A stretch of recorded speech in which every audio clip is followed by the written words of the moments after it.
শারদীয় শুভেচ্ছা। হিন্দু সম্প্রদায়ের সবচেয়ে বড় উৎসব যে দুর্গোৎসব, শারদীয় দুর্গোৎসব সারা দেশের ন্যায় কুড়িগ্রামও পালিত হবে রোববার থেকে আনুষ্ঠানিকভাবে। এই দুর্গোৎসবকে ঘিরে আমাদের কুড়িগ্রাম জেলায় শ্বাস রব চলছে। এখানে কুড়িগ্রামে প্রায় 1,90,000 হিন্দু সম্প্রদায়ের লোক বাস করে কুড়িগ্রাম জেলায়। এখানে আপনারা জানেন 9 উপজেলা নিয়ে আমাদের কুড়িগ্রাম জেলা। সেখানে 1,90,000 হিন্দু সম্প্রদায়ের লোক বসবাস করে। কিন্তু এই উৎসবটা অরিজিনালি হচ্ছে তাদের শুধু একার না।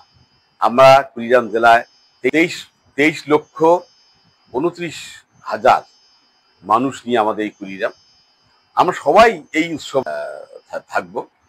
এবং এবং এই আমাদের দেশটি হচ্ছে মানে দীর্ঘকাল থেকে সাম্প্রদায়িক সম্প্রীতির দেশ।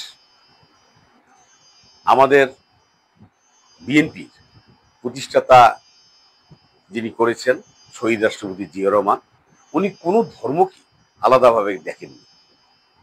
উনি এজন্যই উনি বলেছেন যে আমরা সবাই বাংলাদেশি, অর্থাৎ এখানে মুসলমান, হিন্দু, চাকমা, মগ, খাসিয়া আরো অনেক সম্প্রদায়ের বাস করে এই বাংলাদেশে। উনি কাউকে আলাদা করতে চাননি।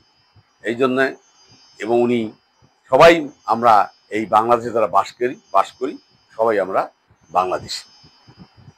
আজকে কুড়িগ্রাম জেলায় 528টি পূজা মণ্ডপে এই শারদীয় দুর্গোৎসব পালন করা হবে।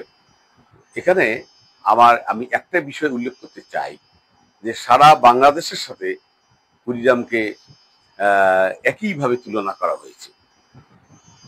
অর্থাৎ সরকার যে বরাদ্দ দিয়েছে এই পূজা মণ্ডপগুলোতে 500 কেজি করে চাল। আপনি যদি মনে করেন যে নারায়ণগঞ্জ বা চিটাগাং বা বরিশাল বিভিন্ন উন্নত জেলা রয়েছে, সেখানে এই হিন্দু সম্প্রদায়ের লোকজন আছে, তাদেরকে সাথে যদি আমাদের কুড়িগ্রামকে তুলনা করা হয়, এটা ঠিক করা হয়নি। কারণ কুড়িগ্রাম হচ্ছে বাংলাদেশের মধ্যে 64টি জেলার মধ্যে গরিবের দিক থেকে আমরা 64তম। এইখানে আমাদের 16টি নদ নদী রয়েছে। এখানে চরাঞ্চলে প্রায় 5.5 লক্ষ লোক মানুষ বাস করে এবং 850 বর্গকিলোমিটার চর রয়েছে। সেই চরগুলোতেও কিন্তু অনেক চরে কিন্তু আমাদের এই শারদীয় দুর্গোৎসব পালিত হবে। এখন এই এই এই উৎসব যে পালন করবে, এটা নিয়েও তাদের অনেক দৈন্যতা রয়েছে।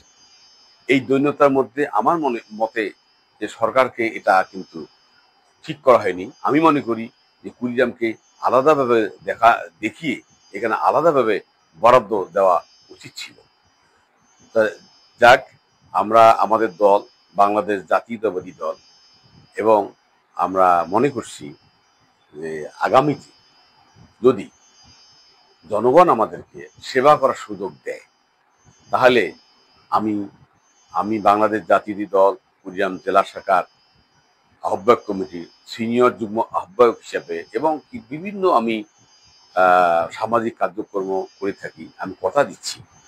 এবং যদি আমরা সেবা করার সুযোগ পাই আগামী সংসদ নির্বাচনে, অবশ্যই কুড়িগ্রামে যারা এই সনাতন ধর্মাবলম্বী যারা আছেন, যে যারা পালন করতে এবার তাদের কষ্ট হলো, ইনশাল্লাহ আমি কথা দিতে পারি আগামীতে তাদের এই কষ্টটা অবশ্যই হবে না। তা এই কারণে বলবো। আর একটা কথা বলতে চাই যে যেহেতু কুড়িগ্রাম বাংলাদেশের মধ্যে সবচেয়ে একটা শান্তিপ্রিয় জেলা, যতই অভাব থাক তার মধ্যে মানুষের মধ্যে একটা সৌহার্দ্যপূর্ণ সম্পর্ক, এটি অন্য জেলার চেয়ে একটু ভিন্ন। তারপর বলতে চাই আমাদের সংগঠনের বিএনপি যে সংগঠন রয়েছে, আমাদের নেতা কর্মীদেরকে অলরেডি বলা হয়েছে, যদি কোনো পূজা মণ্ডপে বা কোনো এই শারদীয় দুর্গোৎসব নিয়ে কোনো প্রকার যদি ষড়যন্ত্র হয়, সেটার প্রতিবাদ তাৎক্ষণিকভাবে করা হবে।